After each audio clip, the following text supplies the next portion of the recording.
nouvelle vidéo où je suis très contente de vous retrouver après ce mois et demi en off. J'espère que vous avez passé un bel été, que vous avez eu du beau temps parce que bon, juillet surtout, ça a été un petit peu mitigé. Pour ma part, je suis partie pendant un mois dans ma région natale, donc en Corrèze. Je suis de Brive-la-Gaillarde de base, donc je suis repartie aux sources. J'en ai profité pour me reposer, tricoter, coudre, profiter de la famille, me baigner, profiter du soleil. Et ça, c'était plutôt cool. Donc j'espère que vous avez eu un aussi bel été que le mien. J'ai profité de cet été pour plus coudre que tricoter. C'est quand même assez innovant pour ma part. J'ai quand même quelques projets en tricot de terminer, mais j'ai beaucoup plus de couture que de tricot. J'ai également fait quelques achats de fil, quelques achats de tissus et voilà, je crois que c'est à peu près tout. J'espère comme d'habitude que cette vidéo va vous plaire. N'hésitez pas à me le faire savoir en commentaire ou via vos likes ou vos abonnements. Ça me fait toujours plaisir en tout cas d'avoir de vos réactions. Sachez que je suis également un petit peu plus active que d'habitude sur Insta. Je vais m'y remettre vraiment à fond, j'y vais progressivement pour pas être trop submergée par entre guillemets la tâche. Donc voilà, c'est également la vie en eau, je vous mettrai le petit nom de mon compte juste en bas. Et bien écoutez, sans plus attendre, je vous propose de commencer avec la partie couture. Donc en couture ce mois-ci, j'ai fait beaucoup, enfin pour un début en tout cas, j'ai fait beaucoup de couture de vêtements. Je vous propose de commencer parce que je porte actuellement. Hop, je vous le montre juste ici, je me lève.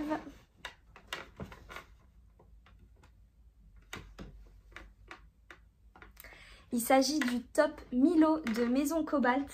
Je dois avoir le patron juste ici. J'ai sorti toutes mes affaires. Le patron Milo. Hop, il est comme ceci. Je vous le rapproche. C'est normalement un t-shirt, enfin un top, qui est assez simple sur le devant et où l'arrière, vous pouvez un petit peu jouer avec différentes fermetures. Moi, je n'ai pas fait ça. En fait, la designer de Maison Cobalt a sorti un hack sur Instagram et moi j'ai opté pour cette version là, donc vous avez toute la vidéo sur son compte Instagram que je vous mettrai également juste en bas. En fait c'est vraiment un top où c'est juste deux pans qui sont rejoints les uns avec les autres par des liens et j'aimais beaucoup ce type de version. Donc j'ai acheté ce patron parce que j'avais vu le hack et que voilà, je voulais me faire ça tout simplement. Donc c'est un patron payant qui coûte 11 €, il me semble 11,90 €. Je sais plus. Je m'en rappelle plus. Et en fait, vous avez la possibilité de faire des tailles allant du 34 jusqu'au 42. Il est très simple à faire. Enfin, pour le coup, la version hack, elle est vraiment accessible à toute personne débutant la couture puisque je suis une bébé couturière, donc et je m'en suis pas trop mal sortie. Je l'ai fait dans la nappe que j'avais achetée et que je vous avais montré dans mon dernier podcast chez Emmaüs.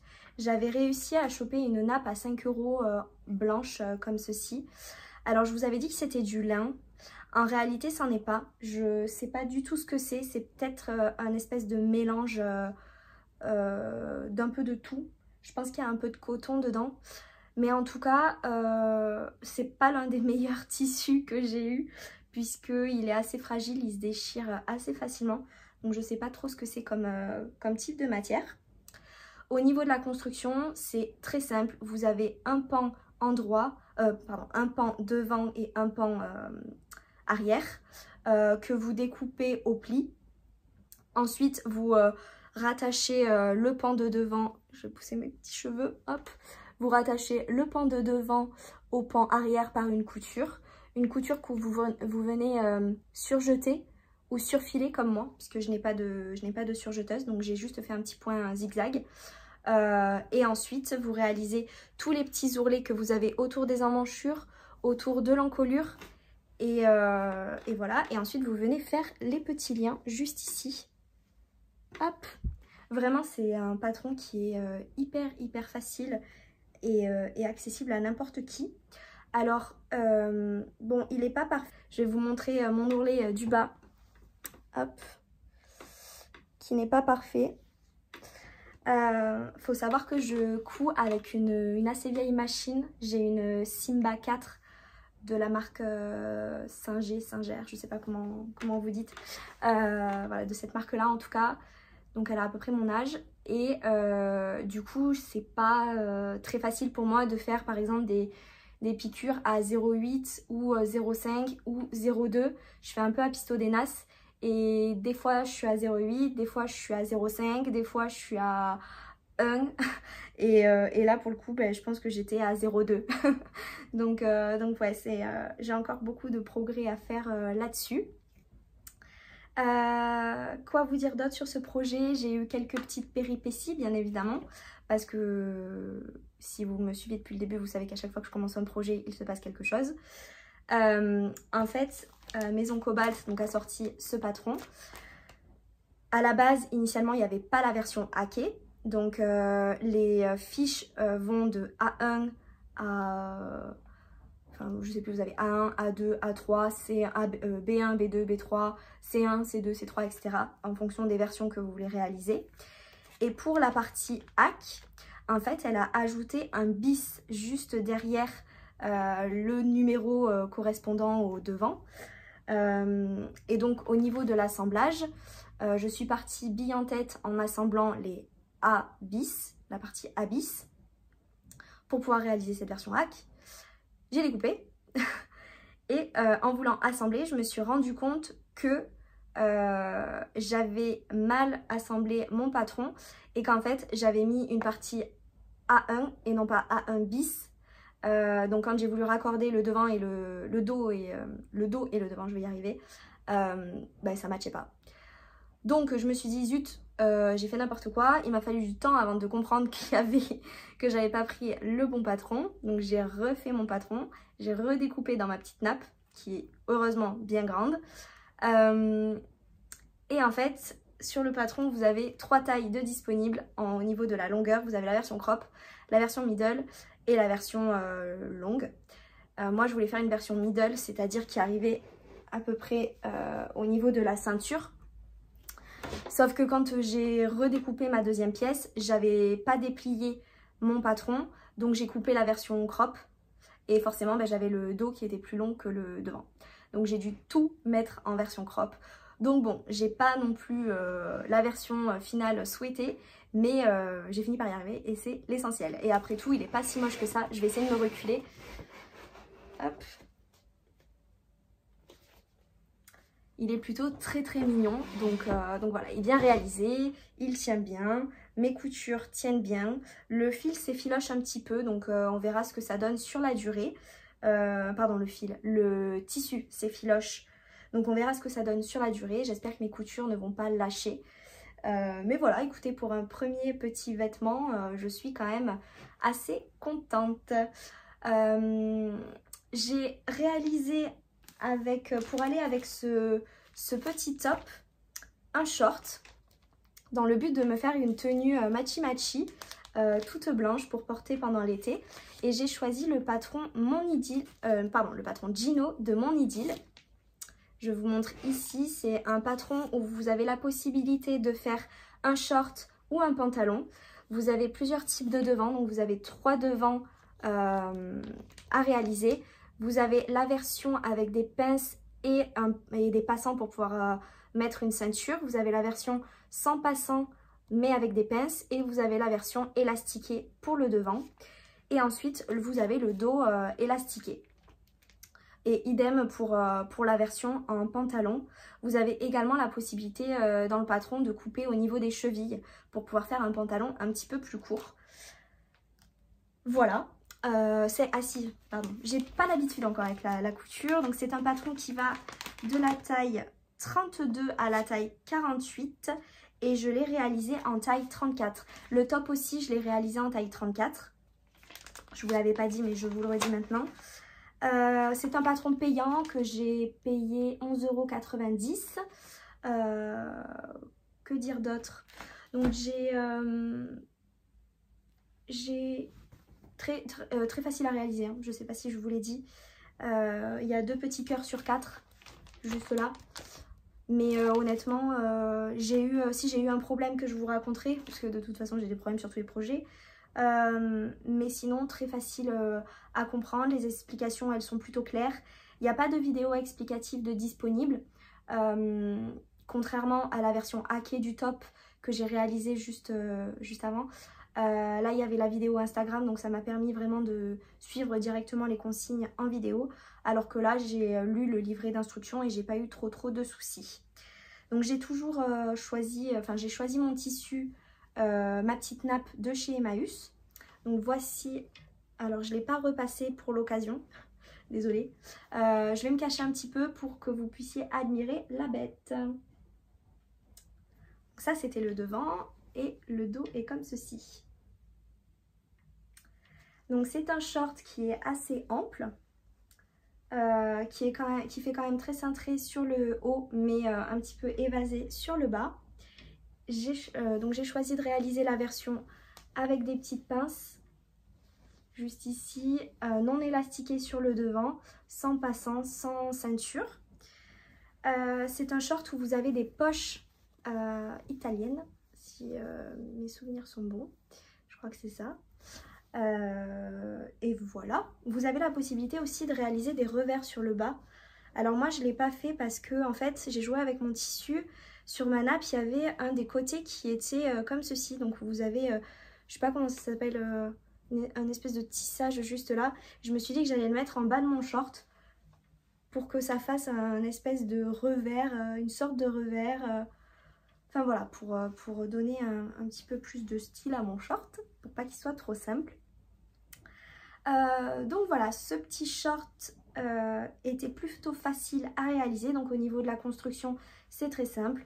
Vous coupez vos pans de tissu au pli pour le devant, pour l'arrière. Non, pas au pli, pardon.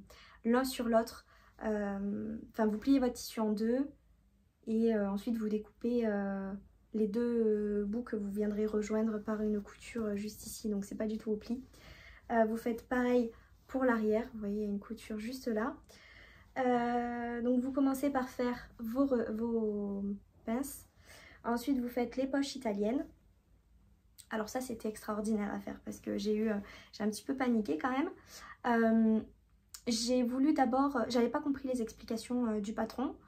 J'ai voulu regarder des vidéos YouTube mais j'arrivais jamais à trouver la même forme de poche que moi et le même type de construction. Donc j'ai laissé un petit peu ce short en pause pendant une journée, je crois, ou 2. Je suis revenue sur mon patron, je me suis dit bon, on va se reposer, on va relire le truc. Et en fait, j'avais oublié de faire les petites marques sur mon tissu qui permettent en fait de replier la poche, etc. Donc forcément, je comprenais pas puisque j'avais pas de marque sur mon tissu, donc je savais pas où est-ce qu'il fallait que je rejoigne ou quoi. Donc voilà, j'ai repris mon patron, j'ai refait mes petites marques, etc. Et après, c'est allé vraiment tout seul. Je suis plutôt contente de mes coutures puisque j'ai réussi à faire des surpiqûres très bien faites, droites. Et je pense à 0,2 comme c'est écrit dans le patron. Donc je suis plutôt contente. C'est assez propre. Voilà. Le dos, ensuite vous rejoignez votre fourche, etc. Là où j'ai des petits problèmes, c'est au niveau du bas du short. Je vais essayer de vous montrer. Oh, je viens de me rendre compte que j'ai une couture qui a pété. Ah mince. Bon, pas grave, on le refera. Hop, juste ici, vous voyez, le raccord là, il est pas parfait. J'ai un petit bout qui dépasse, bon, c'est pas grave. Ça se voit pas et c'est au niveau de l'entrejambe. Ensuite, vous faites vos ceintures, donc vous faites toute la fourche, vous faites les pinces, vous faites les poches. Vous passez ensuite à la ceinture qui est la partie la plus costaud, en tout cas pour ma part j'ai trouvé. Sur le patron il est écrit qu'il faut entoiler la partie devant et Noémie n'a pas bien lu le patron et n'a pas vu qu'il fallait entoiler la partie arrière de la ceinture. Donc au départ je n'ai pas entoilé la partie arrière, j'ai fait essentiellement le devant. J'ai monté toute ma ceinture, j'ai mis mon élastique, j'ai refermé toutes mes coutures et au moment de l'essayer, je laissais et crac, les fesses sont pas passées et l'élastique a lâché à ce niveau là en fait, au niveau de la jonction. Donc l'élastique a pété, ça m'a déchiré un petit peu de tissu juste là. Je me suis dit bon, visiblement j'ai des fesses qui rentrent pas dans du 34, ce que je trouvais quand même assez étrange. Donc j'ai défait, j'ai réouvert toutes les coutures de ma ceinture, j'ai changé l'élastique, j'en ai mis un plus grand, je réessaie pareil. Et puis le tissu commençait sérieusement à s'abîmer parce qu'en fait plus je mettais plus ça craquait quoi. Et j'ai réessayé une troisième fois, j'ai recoupé une ceinture et cette fois j'ai pris la ceinture qui équivaut au short en taille 38 ou 40, je sais plus. Enfin j'ai vraiment choisi une ceinture assez longue pour que mes fesses puissent passer sans que le tissu ne craque. Parce que vraiment dès que je tirais sur la ceinture, tout craquait quoi. Sauf que bien évidemment ça passait, mais à ce niveau là, c'était pas claqué quoi, c'était comme ça devant. Donc c'était pas du tout beau.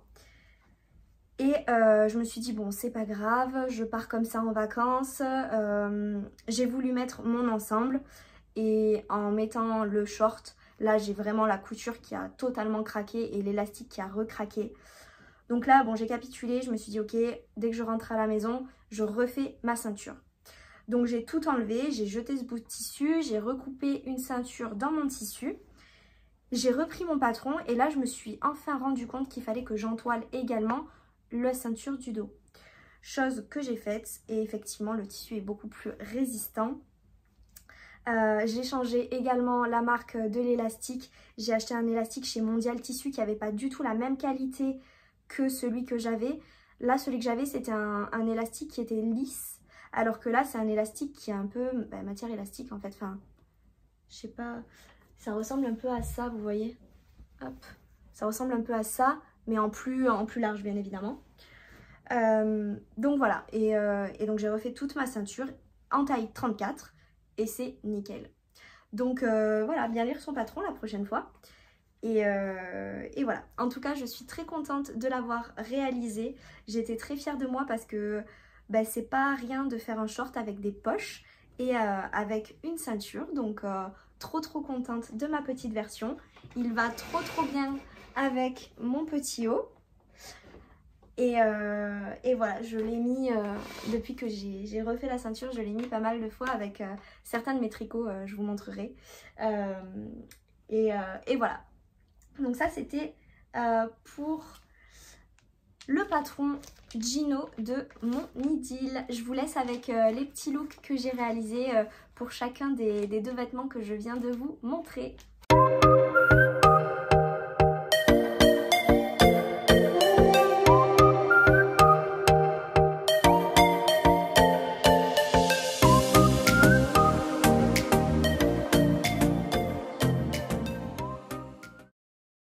En troisième vêtement, petite cousette terminée, j'ai réalisé une robe pour un événement que j'avais.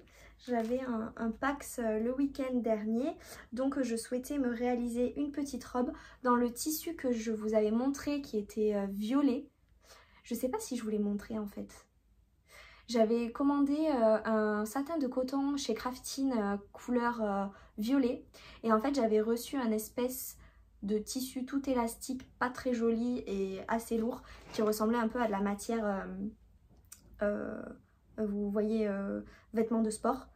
Et Craftine m'avait gentiment renvoyé le tissu que j'avais commandé parce qu'ils avaient fait une erreur d'envoi et de coupage d'ailleurs, malheureusement.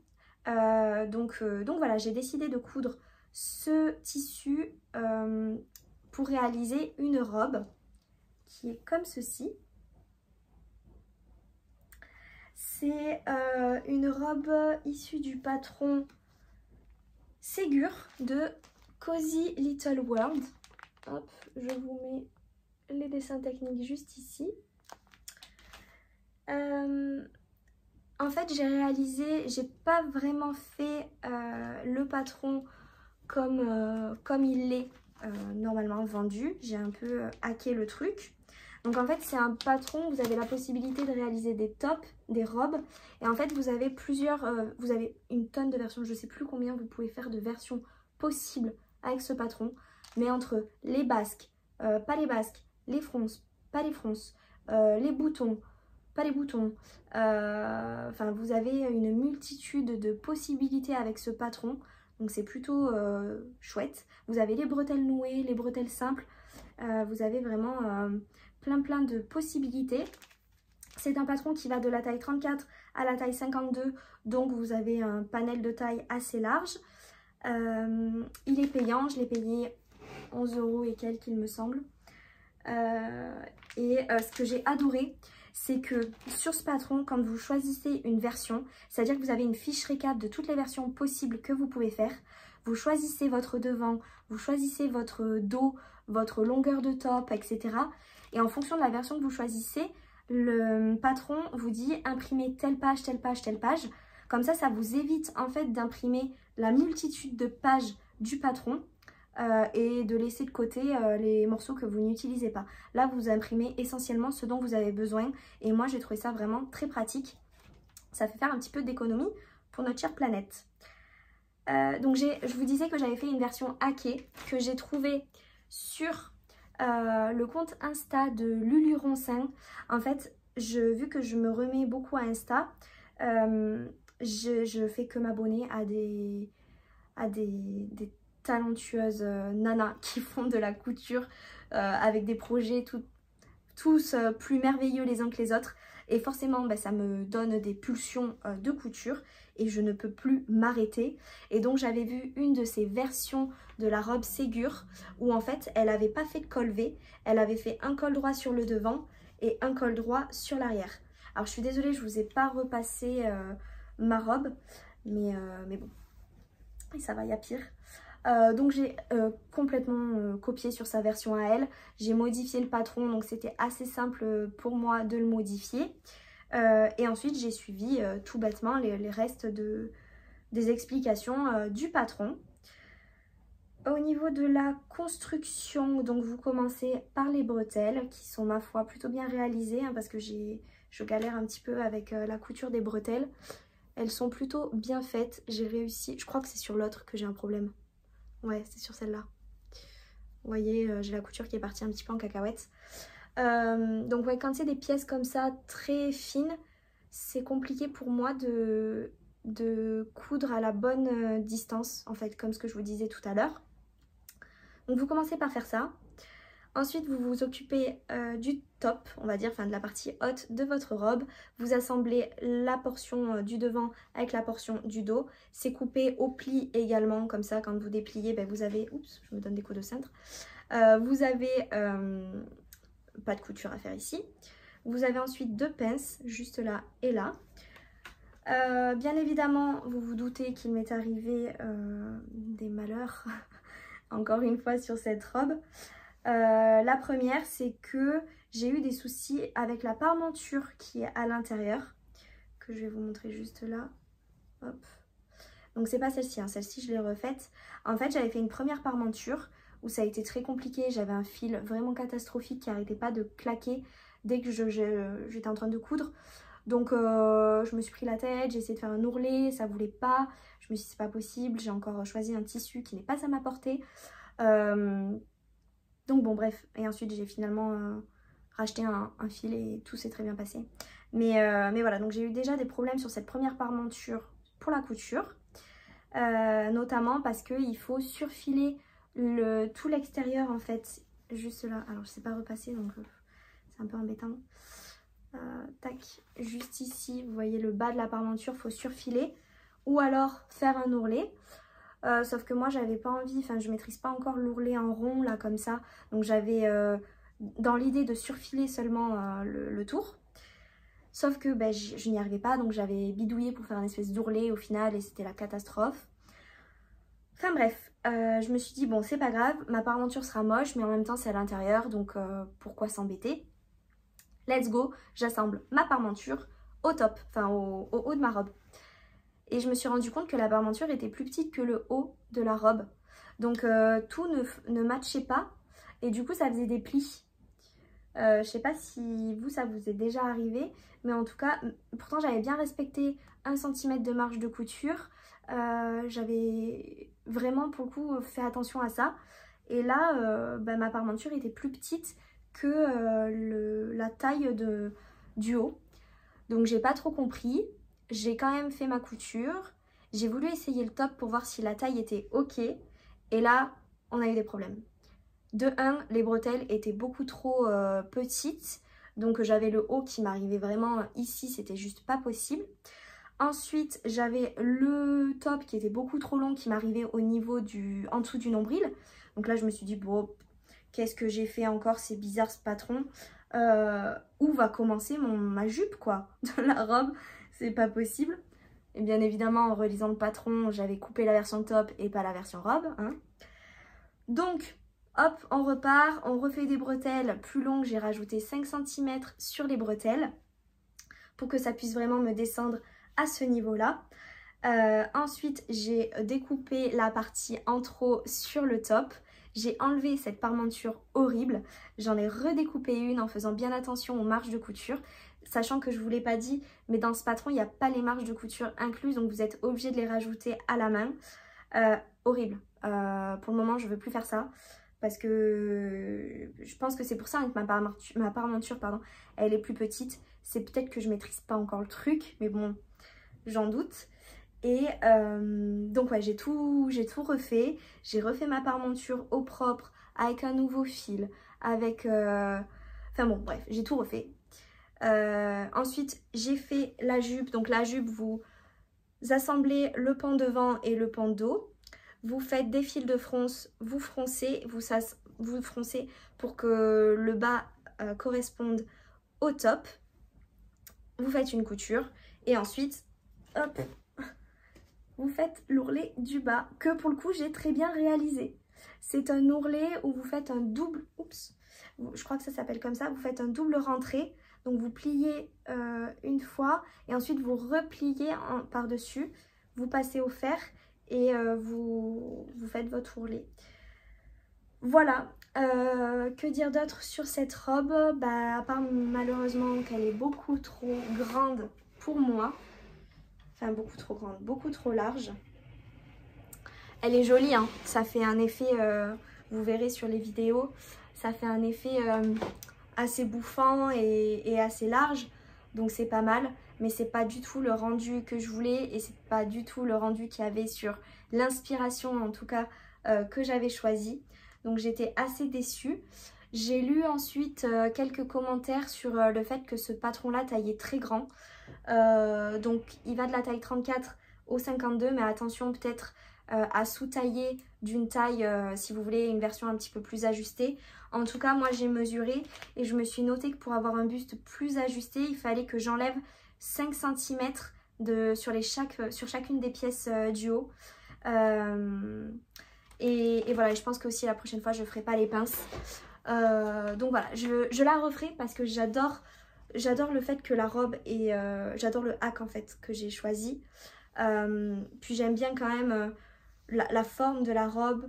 Elle est assez simple à réaliser maintenant que je l'ai faite une fois, même si j'ai beaucoup galéré. Mais voilà, il faudra que je retaille ça. Donc je la ferai peut-être pas dans l'immédiat. Je vais peut-être attendre de progresser un petit peu. Mais en tout cas, ça ressemble à une robe et je la porte. Hein. Je l'ai portée lors de mon événement, etc. Donc voilà. Et j'ai également réalisé une erreur. En fait, j'ai fait une surpiqûre ici qu'il ne fallait pas faire. Et j'ai mal lu le patron. Hein. Enfin, je ne l'ai pas compris en tout cas en le lisant. Bon, j'ai pas eu envie de défaire. Vu que le tissu marque quand même pas mal les trous, je me suis dit que ça allait faire moche d'avoir plein de petits trous là tout autour. Donc j'ai laissé comme ça. Ma parmenture est quand même trop petite. Je sais plus si je vous l'ai dit. Résultat, j'ai des choses un petit peu caca ici, là où j'ai des plis. Voilà. Donc peut-être que pour la deuxième version que je ferai, je réaliserai une doublure. Ce sera peut-être plus... Je doublerai en fait peut-être mon haut. Je verrai. Enfin en tout cas, si ça vous est déjà arrivé d'avoir les parmentures plus petites, si c'est normal aussi, hein, dites-moi, c'est peut-être normal, je sais pas. Voilà, éclairer ma petite lanterne parce que je suis perdue sur ma parmenture. Mais voilà, voilà pour la partie couture.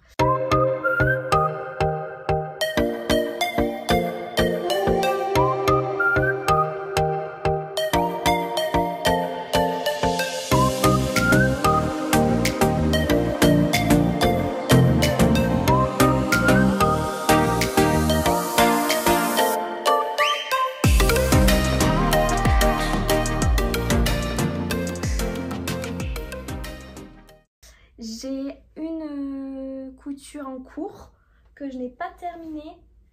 Il s'agit... Alors là, je suis désolée parce que je ne l'ai pas repassée, c'est le carnage. Il s'agit de ma robe Cassandre de Clematis Pattern. Hop.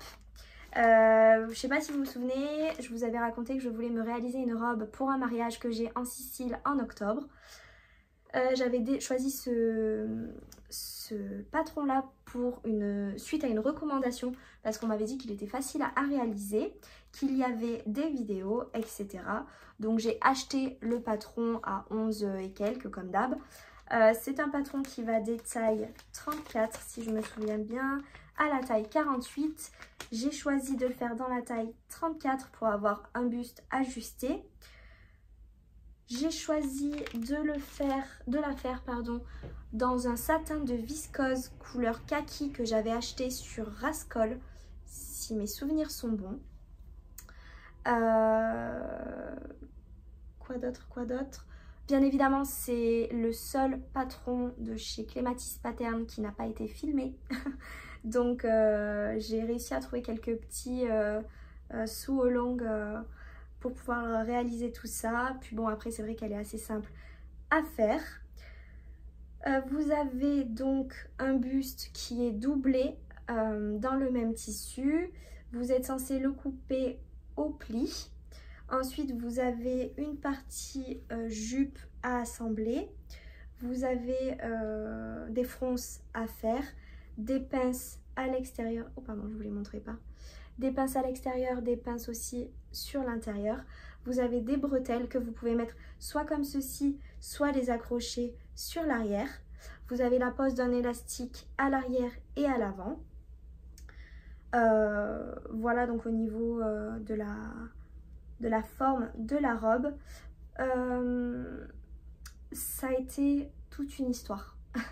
Cette robe, c'est toute une histoire. J'ai fait une toile, donc avec un tissu que j'avais acheté 3 francs 6 sous chez Emmaüs. Je m'en suis bien sortie et ensuite j'ai décidé d'attaquer ce tissu-là. Et alors autant vous dire que pour quelqu'un qui débute, c'est tout sauf la bonne idée. C'est un tissu qui est hyper fuyant, qui glisse. À couper, ça a été un enfer, mais vraiment, je pense que j'ai mis une demi-journée à couper ce truc. Déjà, j'ai commencé par couper au pli les hauts, les deux hauts. Quand j'ai déplié le truc, clairement, c'était comme ça. Donc, j'ai dû faire une première partie, retourner, faire le contour avec un stylo et ensuite découper en enlevant ma feuille de patron. La jupe, au final, c'était le plus simple. Les liens, ça a été la galère pas possible pour les couper de manière droite. Une fois que j'ai eu enfin fini de découper, je me suis dit alléluia, je vais enfin pouvoir attaquer la couture. Mais non, pas du tout. J'ai fait quelques tests et heureusement sur des chutes pour voir un peu comment se comportait le tissu quand j'étais en train de coudre. Et il s'avère que c'était hyper compliqué. Tout fuyait, donc je finissais par avoir des coutures qui faisaient comme ça. J'ai commencé à me renseigner sur comment coudre la soie, comment coudre des tissus très fuyants comme ça. J'ai vu plein d'astuces. Donc déjà, j'ai commencé par changer mon aiguille. J'avais une aiguille de 70, je suis passée à une aiguille de 60. Mon fil était ok. Ensuite, j'ai testé le Fabulon. Mais le Fabulon enlevait le côté brillant, comme ça là, que je souhaitais avoir absolument sur ma robe. Donc ça faisait un peu terne. Donc j'ai oublié ça. Ensuite, j'avais vu l'astuce Maïzena haut. Donc j'ai testé, ça faisait exactement pareil. J'avais peur que même après le lavage, j'ai pas ce côté brillant. Donc ce que j'ai fait en fait, c'est que j'ai bâti toutes mes coutures. J'ai vraiment tout bâti à la main avant de passer sous la machine pour que ça reste bien en place. Donc autant vous dire que ça a été très long. Ensuite, j'ai tenté de faire des points zigzags pour éviter que ça s'effiloche. Mais alors, c'est d'une propreté. Autant vous dire que c'est caca, hein, on va pas se mentir. Donc je voulais pas du tout ça sur le côté de ma jupe puisque j'ai toute une couture de côté ici. Je voulais pas que ça fasse caca. Donc j'ai opté pour une couture à l'anglaise, je crois que ça s'appelle comme ça. Donc j'ai tout bêtement regardé des tutos, hein. Je me suis dit que ça ferait beaucoup plus propre à la fois sur l'intérieur et sur l'extérieur. Donc voilà, j'avais de la marge niveau couture, donc j'ai fait niveau taille pardon, donc j'ai fait un peu plus large que 1 cm, hein. Je pense que là on est à 1,5. Voilà, et du coup ça fait vraiment propre à l'intérieur et à l'extérieur, enfin de mon point de vue, pour quelqu'un qui débute, bon sauf en haut vous voyez. Voilà. Ensuite j'ai un petit peu hacké le patron puisque j'ai fait une fente. Alors j'ai pas fait l'ourlet encore, elle n'est pas terminée hein, la robe. J'ai fait une fente juste ici pour pouvoir marcher plus facilement.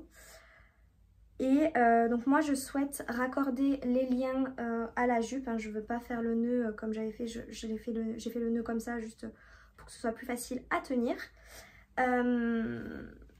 Je vais essayer de vous reculer pour vous montrer un petit peu ce que ça donne. Donc voilà, je suis très contente du tissu quand même parce que c'est vraiment le rendu que je souhaitais. C'est fluide, c'est léger, c'est brillant, c'est exactement ce que je voulais. Je reviens. C'est exactement ce que je souhaitais. Maintenant, elle n'est pas terminée parce que je suis en pleine réflexion. Est-ce que je garde la robe longue? Est-ce que je la fais taille midi? Ou est-ce que je la fais courte? Donc pour le moment on n'est pas d'accord, je suis pas d'accord avec moi-même. Donc voilà, je suis encore en attente. Quoi dire d'autre? Bah c'est tout, du coup il me reste juste à découper si j'ai envie de découper au niveau de la hauteur. L'ourlet de la fente à faire et l'ourlet du bas de la robe. Et celle-ci sera enfin terminée. J'ai hâte de m'en débarrasser. Surtout j'appréhende de faire la couture du bas de la robe.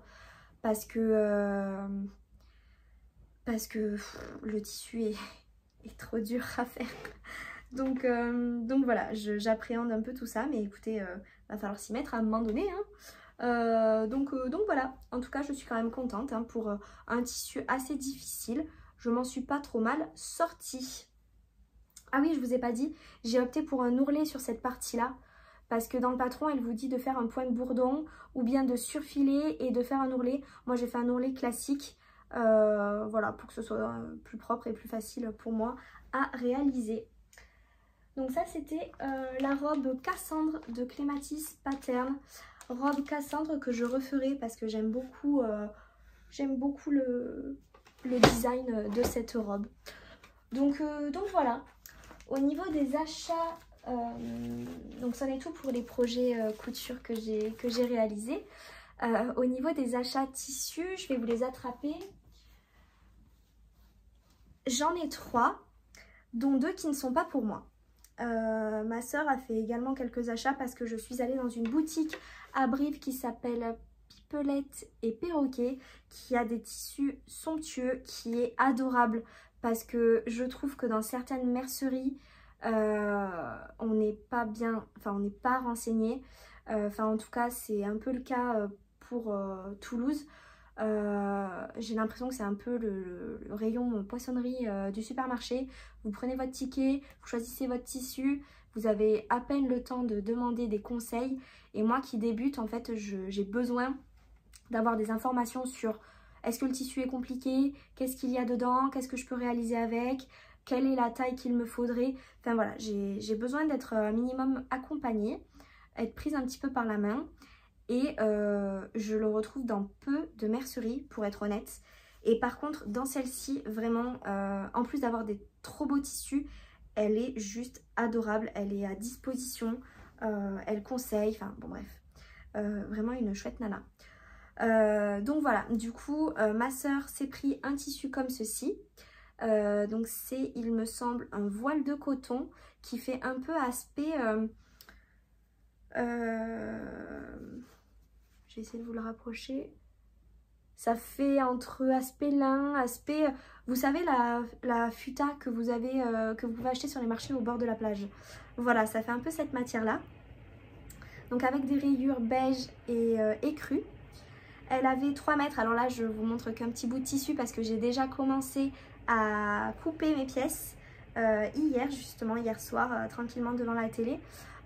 J'ai coupé mon tissu pour pouvoir lui réaliser le pantalon Gino. Elle a craqué sur mon short, donc elle le veut en version pantalon avec les rayures dans ce sens pour le bas, enfin pour les jambes, et comme ça pour la ceinture. Elle veut la version pince et élastique derrière.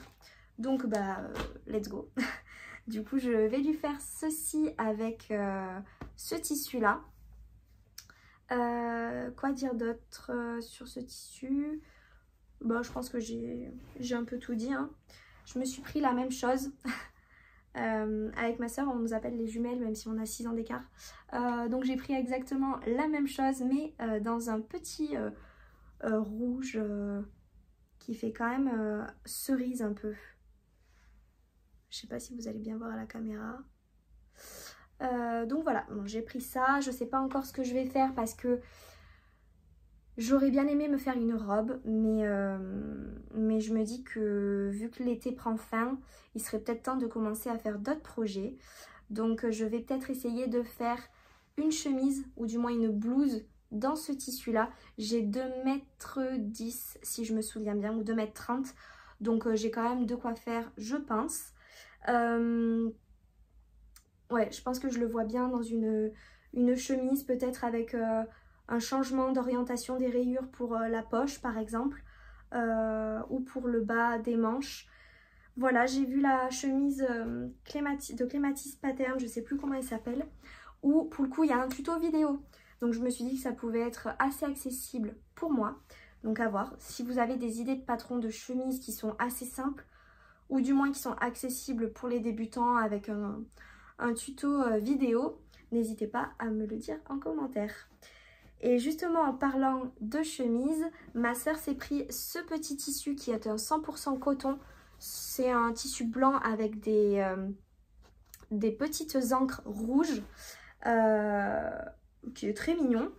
Et elle savait pas quoi en faire, donc elle veut que je lui fasse une robe de la Cassandre, là justement de Clématis Pattern dedans. Et il y a 3 mètres de tissu, donc elle voulait aussi que je lui fasse autre chose et je lui ai dit que ça pourrait faire très très joli en chemise. Donc peut-être que s'il y a assez de tissu, je pourrais lui réaliser une chemise avec des petites encres. Donc voilà, en plus elle a fait une super affaire parce qu'elle a eu le tissu à moins 50%, donc, enfin le mètre à moins 50%. Donc elle a eu, au lieu de 8 et quelques, il était à 4 et quelques. Donc pour 12 € et quelques, elle a eu 3 mètres. Donc ça valait quand même vachement le coup. Voilà, c'en est tout de ma partie couture. Donc dites-moi ce que vous en avez pensé. Je vais boire un coup parce que je ne fais que parler depuis tout à l'heure et je commence à avoir la gorge assez sèche. Et on va passer à la partie tricot.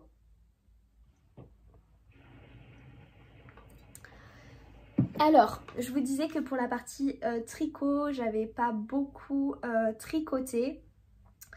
Et en effet, je n'ai pas beaucoup tricoté. Ce que je vais faire, c'est que je vais vous montrer un projet que j'avais réalisé dans un fil que je vous avais montré la dernière fois. Hop, je l'installe sur un cintre pour que ce soit plus sympa à voir. Il s'agit de ce top. Donc si vous me suivez sur Instagram, vous l'avez sans doute vu. Il s'agit du top Sabaye. Je vous mettrai le nom bien évidemment en bas, de la designer Suzanne Müller, qui se fait aussi appeler Polastric. Donc je sais pas lequel est un pseudo, lequel est le prénom. En tout cas, elle m'a permis de réaliser ce sublime top. C'est un patron qui est payant. Quand vous achetez le patron, vous avez la possibilité de faire deux versions. Vous avez la version comme celle que je viens de réaliser, c'est-à-dire avec des cotes, je suis désolée, hein, je regarde dans le retour caméra pour bien vous montrer, les cotes ici en haut, les cotes sur le côté, juste là, et les cotes en bas du pull, du top. Ouf, je vais y arriver. Et ensuite, sur la deuxième version, vous avez la possibilité de tout réaliser en jersey, vraiment faire un top tout simple. C'est un top qui se réalise dans des fils d'été, donc de la viscose, du lin, du tencel, du coton, etc. Il se tricote en aiguille de 4, donc ça va très vite, même pour les côtes et pour le bas du pull. Moi, je l'ai réalisé... Est-ce que je commence? Ouais, je vais commencer par ça. Je l'ai réalisé dans le fil Belle de Drops. Juste là. Je vous l'avais déjà montré dans mon dernier podcast. C'est le couleur Cherry, numéro 12, cerise donc, de Drops. Et c'est du 53% coton, 33% viscose et 14% lin. Très bien à tricoter, ça glisse tout seul sur les aiguilles, ça se dédouble quasiment pas. Bien évidemment, ça se dédouble un peu puisque c'est des fils naturels. Enfin, naturel, c'est... Enfin, ce genre de truc, ça se dédouble, quoi. Donc voilà, j'ai utilisé 3 pelotes entières et ça, c'est ce qu'il me reste de ma 4e pelote. Au niveau de la construction, c'était trop bien. Alors en fait, vous commencez par faire un rang que vous rejoignez en rond. Et ensuite, vous mettez en attente toute une partie, toute la moitié en fait, de vos mailles. Vous gardez les autres sur vos aiguilles. Et là, vous allez faire en fait tout le pan du devant jusqu'ici.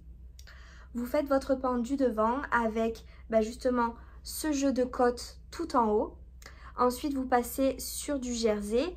Et vous avez juste ici une bande avec des côtes. Je sais pas si c'est des côtes. Je m'en rappelle plus. Non, c'est pas des côtes. Ça doit être des mailles glissées. Il y a un... Bon, ça ressemble à ça, quoi. Je sais qu'ici, il y a une maille glissée. Ça, c'est une certitude. Je suis en train de me paumer dans mon truc. Hein. Vraiment, je sais plus. Bon, peu importe. C'est joli, quoi. Voilà. Et après, vous récupérez vos mailles de l'autre côté. Vous faites exactement la même chose sur la partie du dos. Ensuite, vous rejoignez en rond. Et là, vous avez toute une partie sur les deux côtés. Juste ici. Hop. Où ce sont des côtes. Et le reste, c'est essentiellement du jersey. Donc, vous faites tout ça. Mais si, c'est des côtes, hein. Qu'est-ce que je vous raconte ? Bon, peu importe. Et ensuite, vous finissez le top avec des côtes, 2 rangs de jersey, il me semble, et un rabat totalement classique. Voilà, j'adore la construction de ce top. Ça fait une super jolie épaule sur le haut. C'est hyper, je sais pas, j'aime beaucoup. C'est beau, c'est beau. Voilà. Qu'est-ce que je peux vous dire d'autre sur ce top? Rien, je pense que je me le referai. C'est un top très simple. Je sais pas si je vous l'ai dit, il y a plusieurs tailles, ça va du XS au double XL. Moi je l'ai réalisé en taille XL. XS, tout va bien. En taille XS. J'aurais pu le faire un petit peu plus long, bon. Parce que là si je vous le passe, de toute façon vous verrez, il s'arrête vraiment au niveau du bouton de la ceinture. Donc voilà, ça pourrait être pire, hein, mais ça pourrait être mieux, quoi. Donc voilà.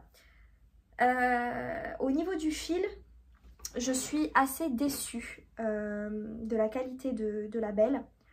Parce que, alors autant à tricoter c'est un régal. J'adore le draper. Enfin, ça fait quelque chose de très souple, très léger. Je trouve que ça c'est un peu satiné, enfin ça brille un petit peu, un chouïa. Voilà, par contre ce top je l'ai mis, je dirais une dizaine de fois, moins peut-être. Et je sais pas si vous allez bien le voir, mais au niveau des emmanchures, je suis pas sûre qu'on le voit très bien. Je verrai ça au montage. Voilà, au niveau des emmanchures, c'est vraiment moche. C'est vraiment pas beau. Ça bouloche d'une couleur un peu, vous savez, ça fait des peluches un peu blanches. Donc je suis assez déçue et je trouve que malgré les lavages, il perd un peu de son éclat. Bon, il reste quand même très beau, je le porte quand même toujours. Je suis toujours aussi contente de l'avoir réalisé. Mais ouais, au niveau de du vieillissement du fil, je suis assez mitigée. Voilà, je trouve que c'est un peu décevant, mais bon, c'est comme ça. Voilà, donc ça c'était le Sabaï Top de Suzanne Müller que j'adore quand même et que je pense me faire dans par exemple du noir, du blanc, du gris, des petits basiques. Je trouve que ça change. J'avais prévu, je sais pas si vous vous souvenez, de faire le top sew de Kadri. Mais je trouvais que le patron était trop onéreux pour juste du point mousse. Donc j'avais opté pour un patron qui était moins cher et avec un petit peu plus de détails. Donc voilà, je suis quand même contente du modèle que je referai avec grand plaisir. Je vais vous le montrer porté et on va pouvoir passer au prochain tricot.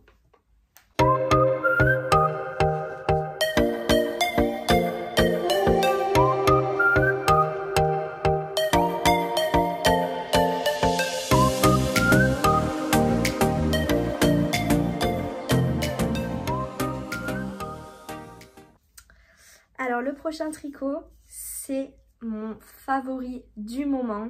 Je ne peux plus m'en passer, si bien que ma mère n'arrête pas de me dire « Est-ce que tu pourrais t'habiller autrement, s'il te plaît ?» Il s'agit de ce top, qui est un t-shirt. Je vais me cacher pour l'occasion, parce qu'il le mérite. Il s'agit du Freestyle Shirt de Suzanne Müller ou Paula Strick. Sur Insta d'ailleurs c'est Paula Strick si jamais, qui est juste somptueux. Voilà, hop, je vais essayer de reculer cette beauté. Donc c'est un patron payant qui n'est disponible qu'en anglais. On va cacher quand même le bazar de mon armoire, comme le Sabaï Top d'ailleurs, hein. C'est un patron qui est disponible qu'en anglais. Les deux patrons sont hyper faciles à comprendre, c'est vraiment accessible à tous les débutants, même si vous parlez pas vraiment anglais, voilà, c'est assez facile. Je flippais un peu, hein, mais non, en fait c'est très accessible. Donc c'est un patron payant qui va des tailles XS aux tailles XXL, à la taille XXL.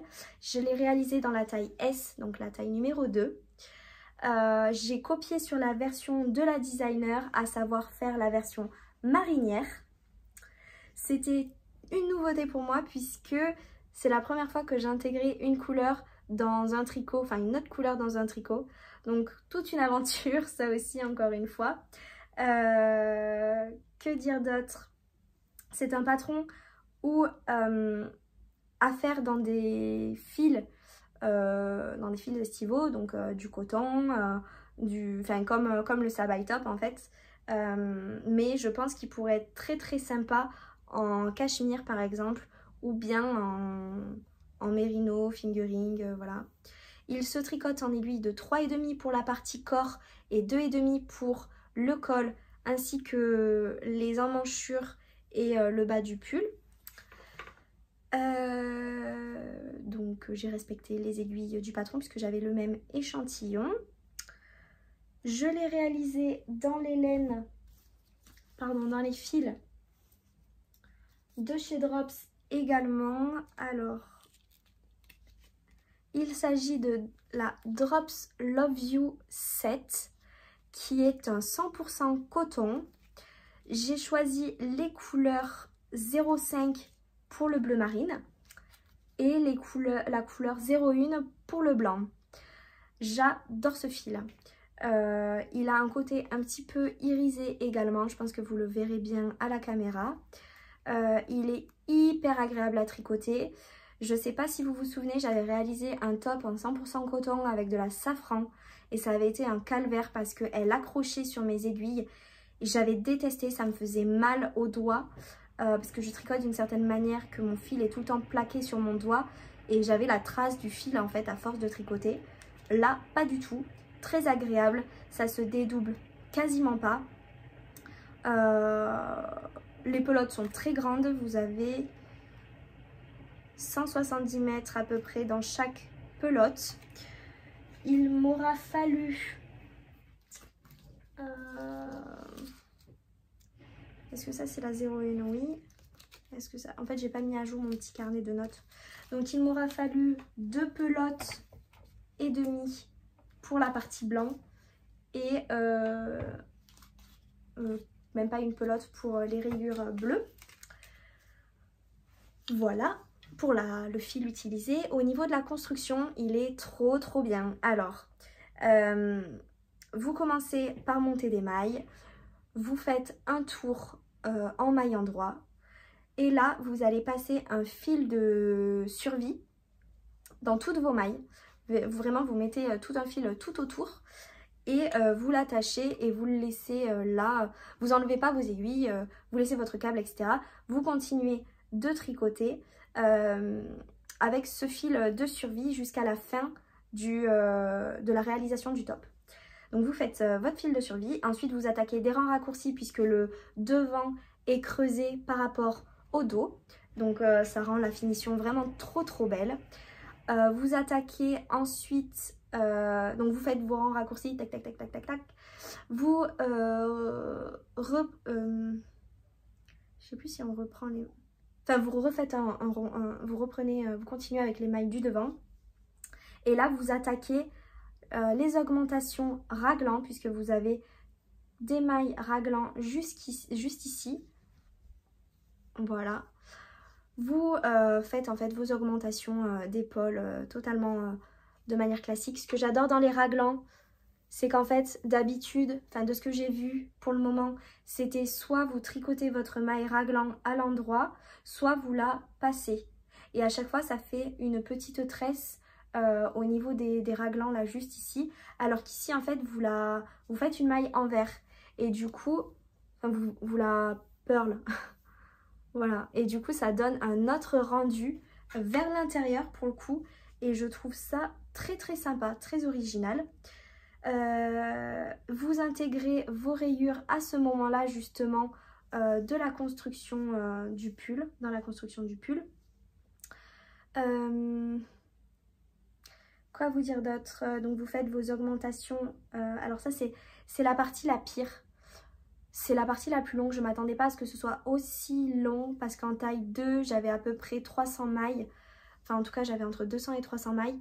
Et vous faites, vous voyez, vous séparez votre corps juste là. Donc en fait, vous avez une quantité de mailles qui est juste monumentale. Puisqu'ensuite, en fait, vous n'avez pas ça quoi. Voilà. Vous avez vraiment tout ça à tricoter. Je pense qu'un rang me prenait entre 12 et 15 minutes. Donc c'était assez long. J'ai mis 2 semaines à le faire. Et à la fin je me suis mis un coup de fouet parce que j'en avais ras-le-bol de tricoter ça. J'avais envie de passer à autre chose. Donc ouais, j'ai mis à peu près 2 semaines. Mais voilà, il est trop bien. Ce qui est trop bien dans le patron, c'est que justement pour la version rayure, vous avez une partie à la fin du patron qui vous explique comment faire pour vos rayures. Donc elle vous dit à quel rang vous rentrez votre nouvelle couleur, à quel rang vous reprenez votre couleur, pardon je vous ai bougé, votre couleur principale.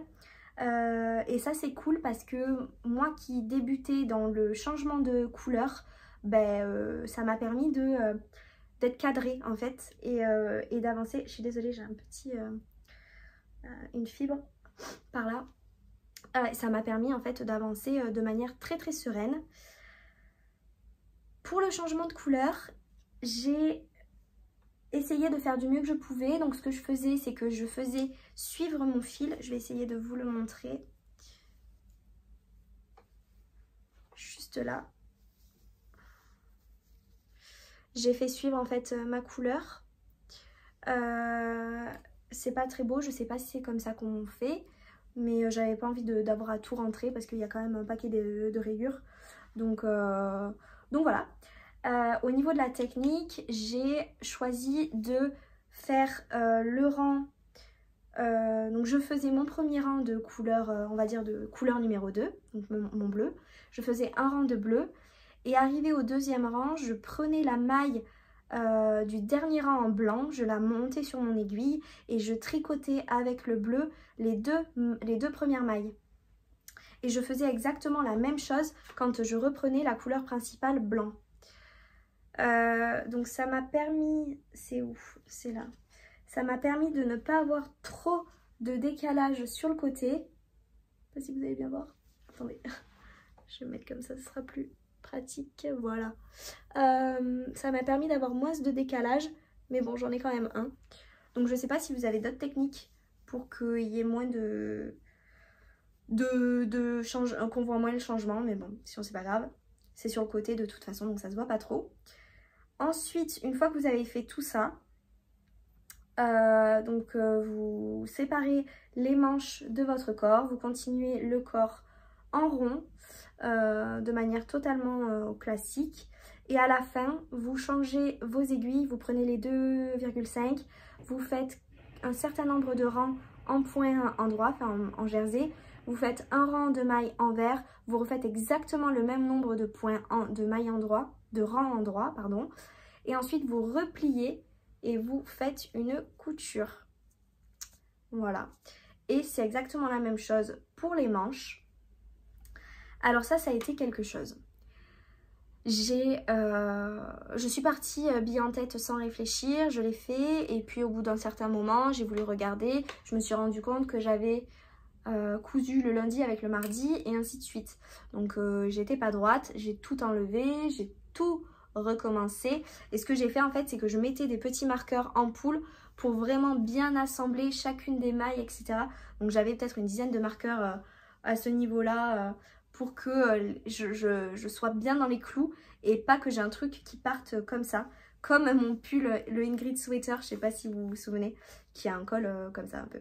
Bon, donc là c'est nickel, je suis trop contente, c'est propre, alors ça gondole un peu parce que je l'ai porté récemment. Mais ça fait un rendu trop beau. Et pareil pour les manches. J'adore cette finition, ça fait une finition très propre.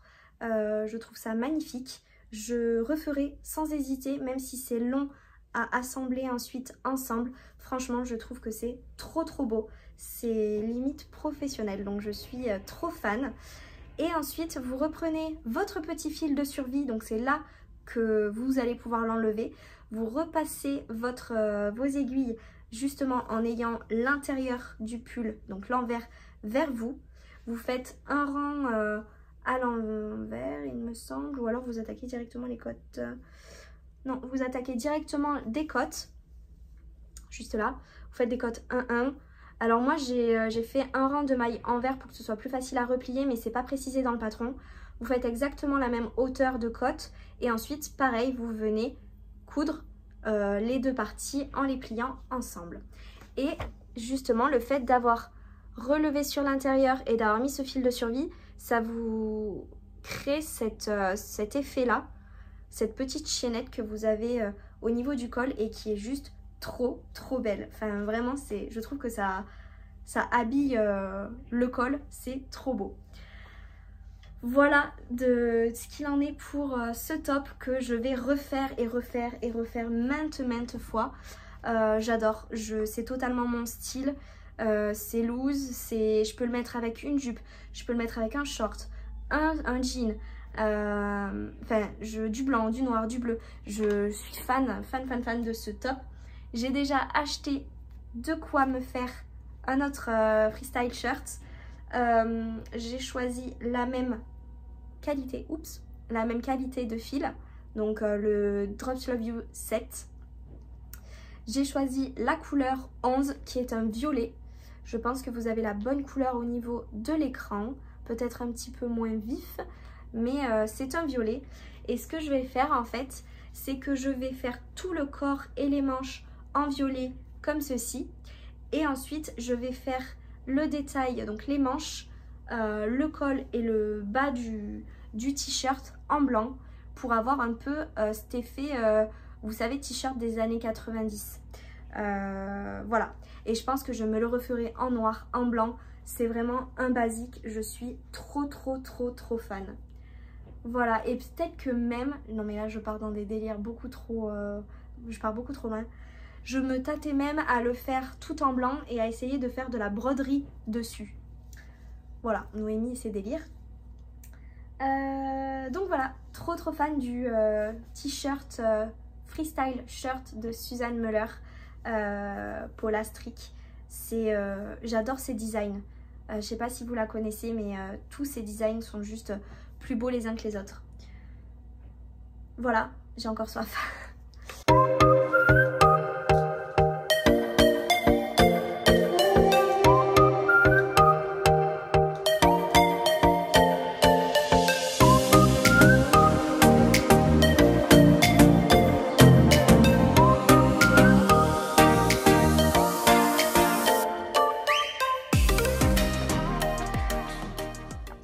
Je vais ensuite vous parler de mon tricot en cours. Au niveau de ce que je tricote actuellement, il s'agit du gilet camé. Je vais essayer de vous mettre le centre, ce sera peut-être plus agréable pour que vous puissiez admirer cette beauté numéro 3, enfin 12, hein, vu qu'on compte quand même aussi mes petits projets couture. Hop. Et hop, bon. Il ressemble pas à grand chose vu comme ça, hein, quoique, hein, il a bien avancé quand même. Donc je réalise le gilet camé d'atelier Émilie Louis. C'est un patron payant qui va de la taille 34 jusqu'à la taille... Je me rappelle plus. Peu importe. Moi je fais la taille 2, donc 36 à peu près. Pour avoir justement, pour pas être étriquée dans mon gilet. C'est un patron qui se tricote en aiguille de 4 pour la partie corps et 3,5 ou 3, je sais plus, je m'en rappelle plus, je crois que c'est 3 pour les côtes, des manches, du bas du pull et de l'encolure. Au niveau du fil utilisé, j'ai choisi de le faire dans de la brushed alpaca silk de chez Drops en coloris 25 qui est un bleu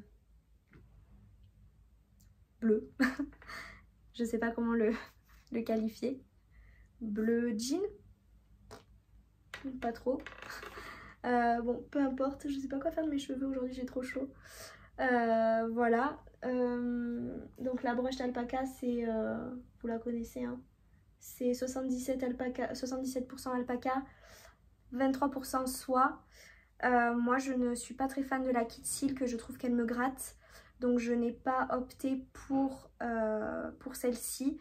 Donc je tricote l'alpaca. J'ai vu que quelqu'un l'avait réalisé dans les projets réalisés sur Ravelry en la tenant en un brin. Donc je la tricote en un seul brin. Et voilà, je suis partie sur cette version-là. J'aime beaucoup le rendu. C'est un gilet avec un montage très particulier. Je ne fais quasiment que du raglan ou si j'avais eu avec le Ingrid Sweater, c'était quoi? C'était des manches, vous savez, vous avez ça tombe ici. Je sais plus comment ça s'appelle. Je me rappelle plus. Et là, c'est encore une autre version. Donc je suis très heureuse d'avoir appris à faire ça. En fait, vous commencez par monter le dos. Vous faites un petit peu de dos.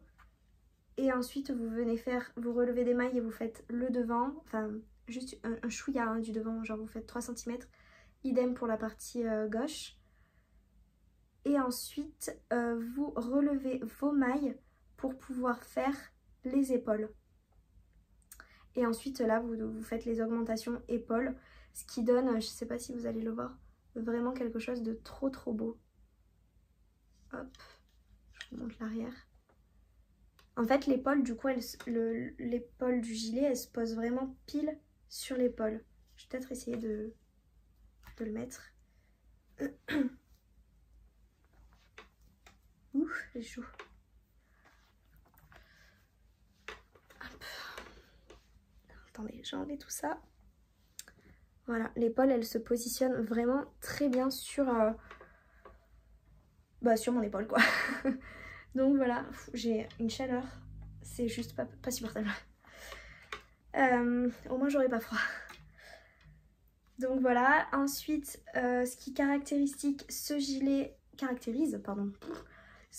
c'est bien évidemment les deux petits panneaux de dentelle que vous avez sur les devants, juste là et là. Première fois que je réalise de la dentelle, donc je suis trop contente parce que ça se passe très bien. C'est très facile à faire, c'est de manière simple, des jetés, etc. Comment on dit, la grille, le diagramme, je sais pas, se retient très facilement. Bon, il m'a fallu quand même pas mal de rangs avant de m'en souvenir, hein, bien évidemment. Mais il se fait sur 4 ans le motif. Donc voilà, ça se retient très bien. J'ai pas d'erreur, je pense. La seule chose dont je suis légèrement déçue, c'est qu'en ayant choisi ce fil, je trouve que ça ne se voit pas trop. À voir peut-être ce que ça donnera au niveau du blocage quand je l'aurai terminé. Mais là, à l'instant, je trouve que c'est léger, c'est dommage. Voilà. Mais bon, c'est peut-être parce que le fil est trop fluffy. Et du coup, ça cache un petit peu cette partie dentelle. Mais sinon, je suis très satisfaite de ma petite dentelle. Vous avez la patte de boutonnage qui se fait en même temps avec des mailles glissées. C'est un espèce die-cord si mes souvenirs sont bons. Vous faites 6 boutonnières sur la partie corps. Et donc j'ai marqué des marqueurs. J'ai utilisé les marqueurs pour me souvenir de l'emplacement des boutons pour pas avoir à galérer à la fin. Et donc là concrètement, qu'est-ce qu'il me reste à faire? Bien évidemment les manches qui se tricotent ce sont des manches ballon, donc vous faites 30 cm sans diminution, vous faites un rang de diminution et ensuite vous faites votre partie en côte. Le bas du pull également, ce seront des côtes. Donc là je suis arrivée à la taille souhaitée pour moi au niveau de la longueur. Normalement c'est 28, là j'en suis à 25 cm. Donc là je vais attaquer les côtes. Mais avant ça, je souhaite faire l'encolure. Donc l'encolure, vous avez à reprendre toutes vos mailles et à faire une boutonnière et tout sera en côte 1-1. Donc je vais attendre de faire ça pour voir si ça me remonte un peu l'encolure du gilet et voir si je dois continuer quelques rangs en jersey avec le panneau de dentelle ou si je passe directement aux côtes 1-1. Voilà, j'ai pas encore choisi mes petits boutons, je sais pas trop ce que je vais prendre, j'ai chiné chez Emmaüs pas mal de boutons, donc je vais voir, peut-être que je prendrai des boutons type nacre, j'aime bien ça parce que c'est discret, c'est élégant et voilà. Je sais pas, je suis pas encore décidée et en même temps j'en suis pas encore là parce que honnêtement c'est très long pour moi de faire un gilet. Autant tricoter à l'endroit, j'ai aucun souci là-dessus, ça va tout seul. Par contre, tricoter à l'envers, je suis d'une lenteur mais catastrophique. Donc voilà. Autre chose où je suis très contente d'avoir choisi ce fil, c'est qu'en fait, j'ai pas la même tension en étant en maille endroit qu'en maille envers. Donc quand je fais mes rangs à l'envers, je me rends compte que mes mailles sont beaucoup plus lâches. Et du coup, ça fait un tricot qui n'est pas du tout régulier. Alors là, je chipote, hein, attention. Parce que il est très beau, hein, il n'y a pas d'erreur, il n'y a rien. Mais par contre, vous voyez, des fois, j'ai des mailles qui sont un peu plus lâches que d'autres. Donc, je suis contente d'avoir choisi ce fil parce que, en fait, ça se voit quasiment pas ou peu. Enfin, il faut vraiment faire attention au truc. Et voilà, parce que je pense que avec un autre fil, Si ça s'était vu, j'aurais pas été très contente. Voilà, c'est le seul encours que j'ai pour le moment sur mes aiguilles parce qu'il me prend quand même beaucoup de temps et parce que j'adore le faire. Donc je me concentre là-dessus. Pour le prochain projet, je vous avais parlé du pull à torsade. Je suis encore en pleine réflexion avec ce combo parce que je pense que c'est trop clair pour matcher avec cette pelote Lima. Donc j'hésite à me commander une pelote gris classique, voir ce que ça peut donner avec cette version là, cette couleur là de l'alpaca. Donc là c'est de la brushed alpaca en coloris 35, je crois que c'est le coloris clair de lune ou une chose comme ça. Et ça c'est le gris carrière en lima, c'est la couleur 84-65. J'adore la lima, je sais pas si je vous l'ai dit, j'adore tricoter la lima parce que je trouve qu'elle tient bien. Je trouve qu'elle est douce et je trouve qu'elle a un effet un petit peu satiné, mais c'est vraiment léger. Et j'adore le rendu tricoté. Donc, oups, oula, j'ai tout cassé. C'est mon petit setup maison là. Donc voilà, ouais, j'adore la lima et c'est pour ça que je veux à tout prix tricoter de la lima. Donc je pense changer ce gris carrière qui est juste trop beau quand même. Donc peut-être que je l'utiliserai pour autre chose. Mais en tout cas, voilà. Donc je suis toujours en réflexion sur les couleurs. J'ai pas encore acheté le patron. Le patron c'est... je sais plus le nom. Je vous le mettrai juste ici. Je vous l'avais montré dans ma dernière vidéo. C'est un patron où vous avez 3 grosses torsades à l'horizontale. Et vous avez des torsades sur les bras.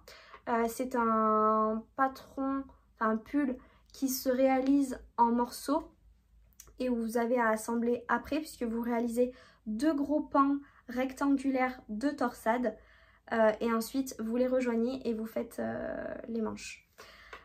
Si mes souvenirs sont bons. Donc voilà, ce sera le prochain tricot sur mes aiguilles. Peut-être que je me ferai le top, le freestyle shirt avant en fonction de la météo. On va voir. Mais là j'ai bien envie de rentrer en hiver, en automne, etc. Donc je vais peut-être me faire le pull d'abord. Quoi d'autre au niveau lecture ce mois-ci? J'ai pas beaucoup lu. J'ai 2 livres en cours. Alors c'est pas du tout le même délire. Pour la version un peu plus légère, je lis La sœur à la perle de Lucinda Riley. C'est la saga des 7 sœurs dont je suis très fan et c'est le tome 4.